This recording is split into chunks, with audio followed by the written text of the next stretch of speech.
सबसे बड़ा भक्त कौन? एक बार देवऋषि नारद के मन में यह अभिमान पैदा हो गया कि वे ही भगवान विष्णु के सबसे बड़े भक्त हैं। वे सोचने लगे, मैं दिन रात भगवान विष्णु का गुणगान करता हूँ, फिर इस संसार में मुझसे बड़ा भक्त और कौन हो सकता है। किंतु पता नहीं श्री हरि मुझे ऐसा समझते हैं या नहीं। यह विचार कर नारद मुनि भगवान विष्णु के पास क्षीण सागर में पहुंचे और उन्हें प्रणाम किया। विष्णु जी बोले, आओ नारद, कहो कैसे आना हुआ। नारद बोले, भगवान मैं आपसे एक बात पूछने आया हूँ। भगवान विष्णु बोले, मैं तुम्हारी मन की बात जानता हूँ नारद, फिर भी तुम्हारे मुंह से सुनना चाहता हूँ। नारद ने कहा, हे देव, मैं जीवन भर आपका गुणगान करता रहा हूँ, पल पल हर क्षण मुझे बस आपका ही ध्यान रहता है। आप मुझे यह बताइए कि क्या मुझसे भी बड़ा आपका इस संसार में कोई भक्त है? भगवान विष्णु समझ तो पहले ही गए थे, नारद को अपनी भक्ति पर अभिमान पैदा हो गया है, किंतु अपने मन की बात छुपाकर वे बोले, नारद इस प्रश्न के लिए तो तुम्हें मेरे साथ मृत्युलोक चलना पड़ेगा। नारद बोले, ठीक है भगवत, मैं आपके साथ मृत्युलोक चलने के लिए तैयार हूँ। भगवान विष्णु नारद को लेकर मृत्युलोक चल पड़े। धरती पर पहुंचकर दोनों ने किसान का वेश धारण किया और एक गांव के किनारे झोपड़ी की ओर चल पड़े। विष्णु बोले, नारद मेरा एक बहुत बड़ा भक्त यहाँ इस कुटिया में रहता है, आश्रय है, क्या मुझसे बढ़कर भी किसी की भक्ति हो सकती है? नारद के मुख से निकला, क्या वह भी मेरी तरह आपका ध्यान लगाए रहता है? विष्णु ने कहा, आओ स्वयं ही जान लोगे, और उस कुटिया की ओर चल पड़े। किसान उस समय कुटिया के बाहर अपनी गाय को बांध रहा था। उसके मुख से हरि हरि गोविंद का स्वर निकल रहा था। भेषधारी विष्णु ने उसके निकट जाकर नारायण नारायण कहा तो किसान ने विनीत स्वर में पूछा, आप कहाँ से आए हैं? भद्र, मेरे लिए कोई सेवा हो तो निसंकोच बताइए। किसान वेशधारी भगवान विष्णु ने कहा, हम नगर जा रहे हैं, अंधेरा घिरने लगा है, वन में जंगली पशुओं का डर है, इसलिए रात भर आश्रय चाहते हैं। किसान ने प्रश्न भाव से कहा, मेरी कुटिया में आपका स्वागत है, भद्र और जो रखा सूखा घर में है आपके लिए हाजिर है।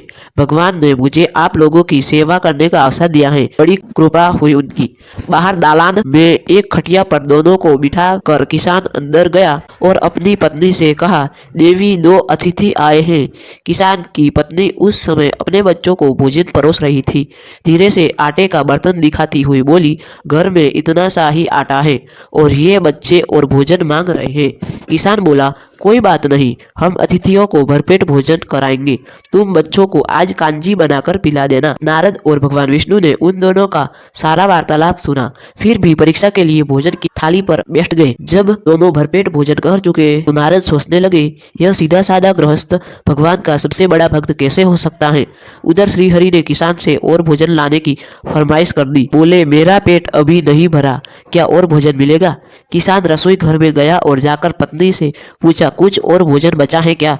पत्नी बोली, बच्चों के लिए कांजी बनाई है, बस वही शेष है। विष्णु और नारद वह भी पी गए। किसान और उसके परिवार को भूखे ही सोना पड़ा। भूखे बच्चे माँ का आसन धाम कहने लगे, माँ नींद नहीं आ रही है, हमें बड़े जोर से भूख लगी है। पिताजी ने उन अतिथियों को कांजी भी क्यों पिला दी?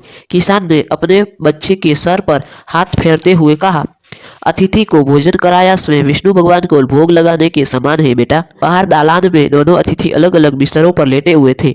भगवान विष्णु ने कहा, तुमने सुना नारद, किसान और उसके परिवार को भोजन नहीं मिला, फिर भी वह मेरे गुण गा रहे हैं। नारद बोला, यह तो कुछ भी नहीं, मैंने तो कई कई दिनों तक भूखे रहकर आपका स्मरण किया है। अगले दिन सुबह उन्होंने देखा किसान भगवान विष्णु की मूर्ति के सामने कह रहा था, गोविंद हरि हरि, तुम सदा मेरे मन में बसे रहो, बस मुझे कुछ और नहीं चाहिए।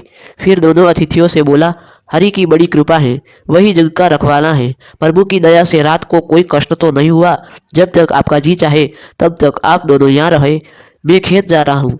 किसान भेषधारी श्री हरि बोले, हम भी तुम्हारे साथ चलेंगे यदि तुम्हें कोई आपत्ति न हो तो। नारद और विष्णु भगवान किसान के साथ उसके खेत पर गए। किसान बोला, यह ही है अपना खेत, अब मैं काम करूँगा, गोविंद हरि हरि।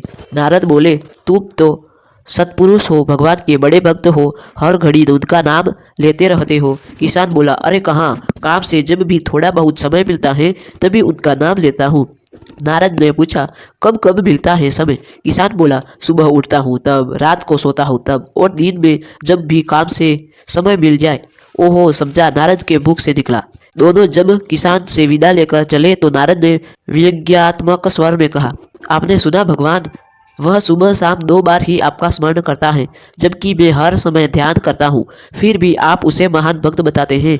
नारद की बात सुनकर श्रीहरि चुप रहे, किंतु मन ही मन उन्होंने कहा, कारण भी जान जाओगे नारद। विष्णु ने एक कलश को तेल से लबालब भरकर नारद को दे दिया और बोले, नारद, इसे अपने सिर पर रखकर बिना हाथ लगाए सामने वाली पहाड़ी तक ले चलो। ध्यान रहे इस कलश में रखे तेल की एक बूंद भी जमीन पर गिरने न पाए। नारद बोले, यह कार्य सहज तो नहीं है। यह कहकर नारद ने कलश सिर पर रख लिया और पहाड़ी की ओर चल दिए। नारद पहाड़ी तक गए और लौट आए। विष्णु बोले, लौट आए नारद, ठीक है।